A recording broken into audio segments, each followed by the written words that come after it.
Hello everyone. आज हम लोग फिर से अपना जीके जीएस का सेशन स्टार्ट करेंगे, जिसमें मेरा टॉप 10 क्वेश्चंस का सिलेक्शंस है, जिसमें आप लोग को उसका बहुत कुछ सीखने को मिलेगा और इसमें हम ऑप्शंस पे भी डिस्कशन करेंगे। ठीक है, इसलिए आप लोग इसे अच्छे से ध्यान से देख लीजिए, आने वाले एग्जामों के लिए बहुत ही बेहतरीन क्वेश्चंस है। तो हमारा पहला क्वेश्चन है, इंडिया विंस फ्रीडम किसकी किताब है?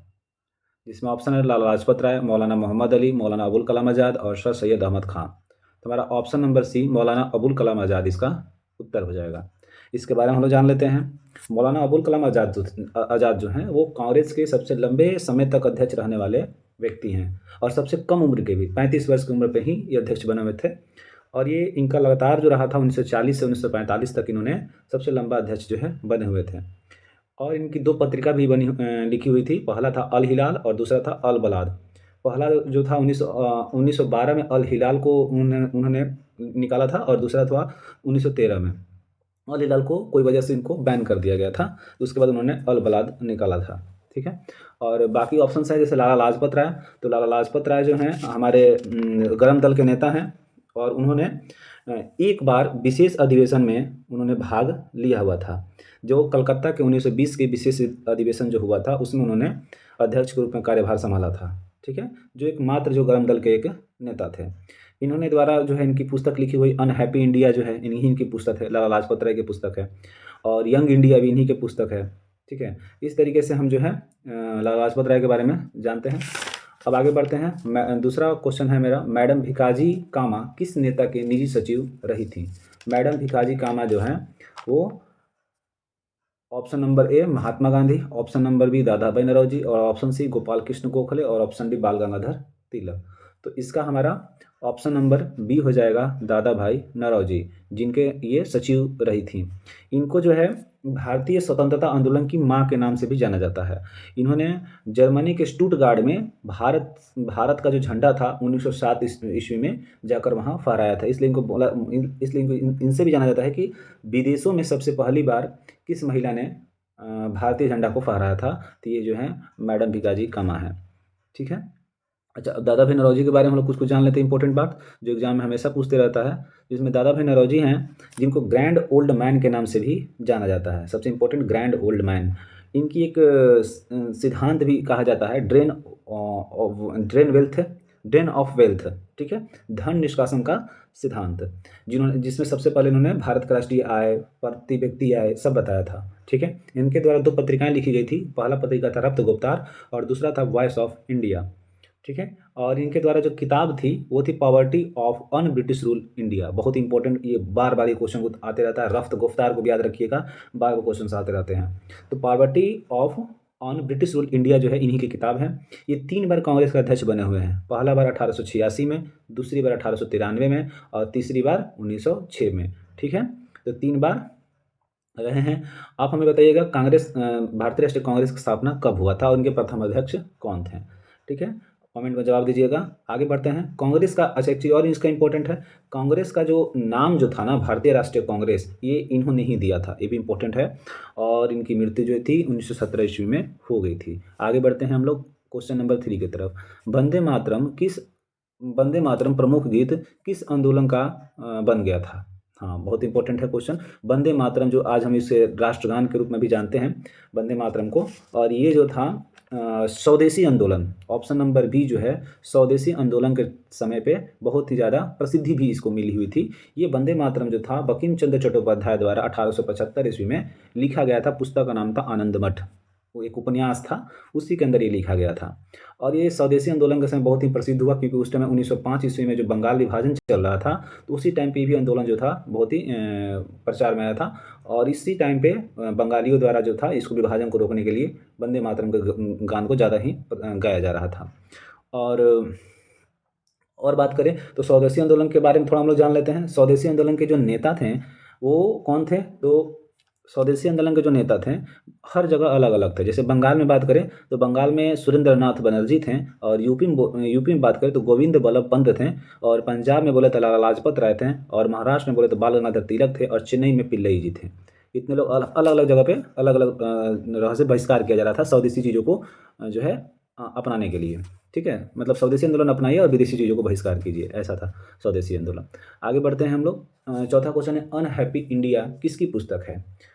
अच्छा, एक चीज़ और है, ऊपर वाले जितने भी आपको आंदोलन से, जैसे असहयोग आंदोलन, भारत छोड़ो आंदोलन, सविनय अवज्ञा आंदोलन, इन सब का ईस्वी जो है आप हमें कमेंट में बताइएगा कि कब कब हुए थे। बहुत इंपॉर्टेंट, हमेशा इसको मिलान में देता है, इसका मिलान कीजिए। तो ये चारों जो आपको दिख रहे हैं ना, ये चारों ही आंदोलन बहुत ही इंपॉर्टेंट है। ठीक है, आगे बढ़ते हैं हम लोग। अनहैप्पी इंडिया, अनहैप्पी इंडिया किसकी पुस्तक है? अनहैप्पी इंडिया जो है ये लाला लाजपत राय की पुस्तक है। ठीक है, ये अभी हमने शायद ऊपर में इसको चर्चा किया था, जहाँ से ये हमारा क्वेश्चन देखिए दोबारा रिपीट कर गया है।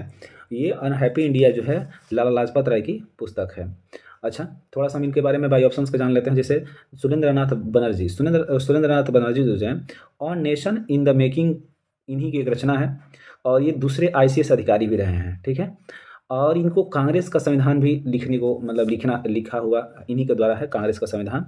और आगे बात करें तो 1876 में इंडियन एसोसिएशन का गठन इन्होंने नहीं किया था। 1919 में इंडियन नेशनल फेडरेशन का भी गठन इन्होंने नहीं किया था।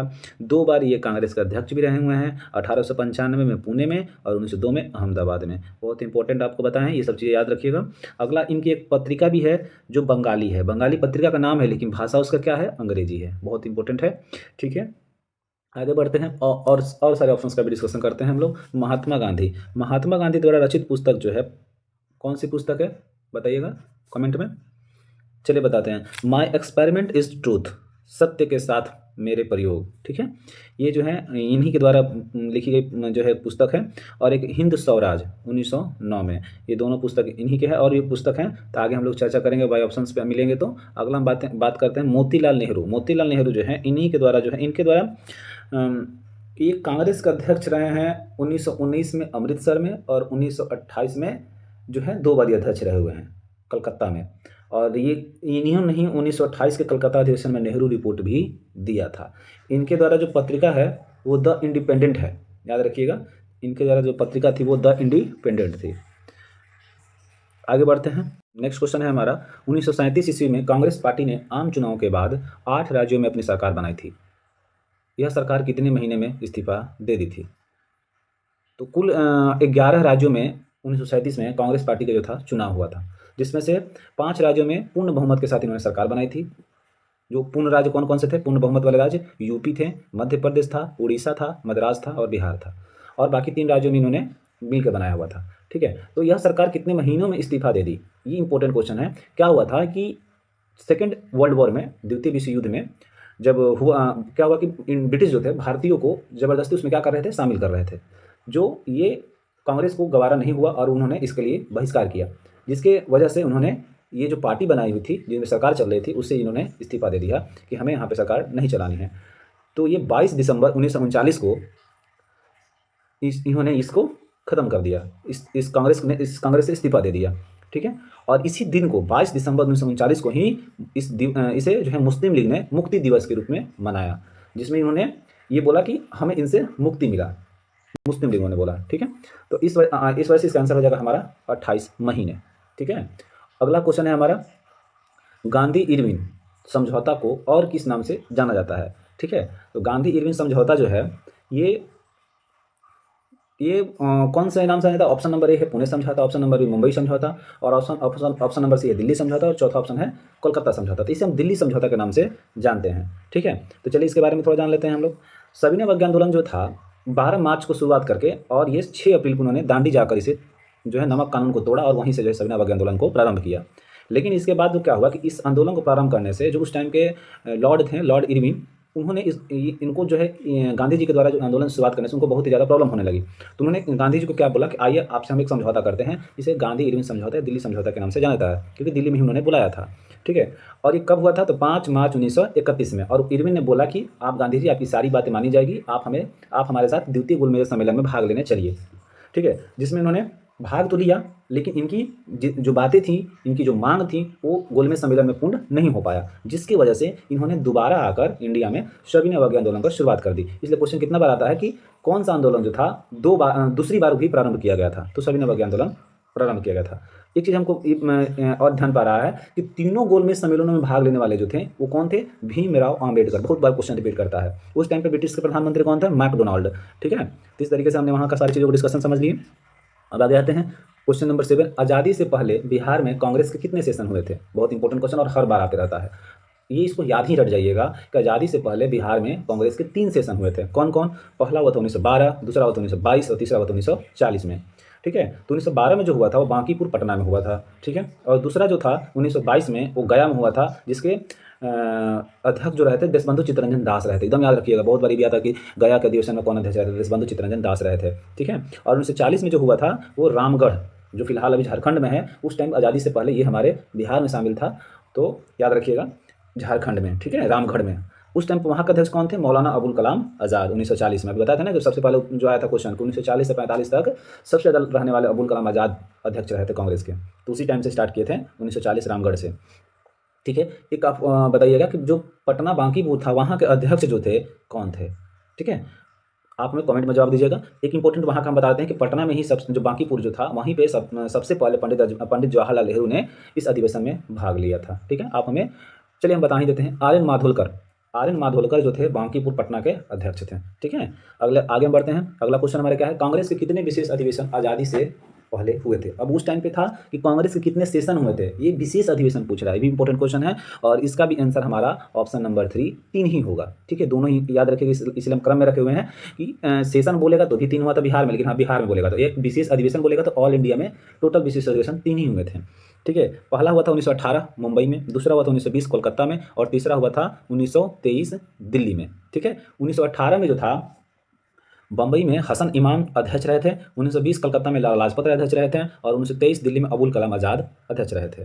ठीक है, और अबुल कलाम आज़ाद जो थे प्रथम शिक्षा मंत्री भी बने हुए थे आज़ादी के बाद। ठीक है, ये भी इंपॉर्टेंट है और इन्हीं के जन्म दिवस पर 11 नवंबर को राष्ट्रीय शिक्षा दिवस के रूप में भी हम लोग मनाते हैं। ठीक है, और सबसे कम उम्र के 35 वर्ष में बनने वाले ये थे।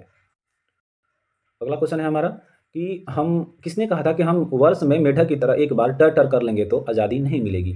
हाँ, ये भी क्वेश्चन बहुत बार रिपीट करता है। ये जो लाइन जो था ये किसके एवज में बोले हुए थे? ये लाइन बोला गया था कांग्रेस के जो अधिवेशन हो रहे थे ना, कि साल में एक बार हो रहे हैं, उस पर टर टर कर देने से कौन सा आज़ादी मिल जाएगी। ये लाइन जो था हमारे गरम दल के नेता लाल बाल पाल में बाल गंगाधर तिलक के द्वारा कहा गया था। ठीक है, ये भी याद रखिएगा, बाल गंगाधर तिलक। अगला क्वेश्चन है क्वेश्चन नंबर 10। बनारस में संस्कृत कॉलेज किसके नेतृत्व में खोला गया था?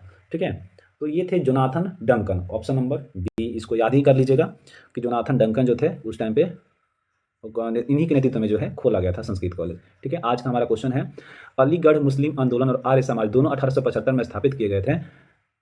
एक और संस्था कौन सी है जिसे 1875 में स्थापित किया गया था? तो इसको याद रखिएगा, क्वेश्चन बहुत इंपॉर्टेंट है और इसे आप हमें कमेंट में जवाब दीजिए। अगर नहीं होता है तो हम कल इसे जवाब आपको न्यू वीडियोज़ में देंगे। ठीक है, और साथ ही ये भी लिखिएगा कि जितने भी सोसाइटी बने हुए, मिशन बने हुए, समाज, इस सब का स्थापना जो है कब हुआ था? जैसे हमने आत्मीय सभा का तो 1815 बता दिए हैं। आप 3 ऑप्शंस का बताइएगा, ब्रह्म समाज का कब स्थापना हुआ था, रामकृष्ण मिशन का कब हुआ था, थियोसॉफिकल सोसाइटी का कब हुआ था। ठीक है, और इसके संचालक कौन रहे थे वो भी आप नाम बताइएगा। ठीक है, चलिए इसके साथ हम आप लाइक एंड सब्सक्राइब कर दीजिएगा चैनल को। और ये डेली मेरा सेशन चलेगा 10 क्वेश्चन का। ये जीके का था, अभी मेरा मैथ का क्वेश्चन का सेशन आएगा। ठीक है, धन्यवाद।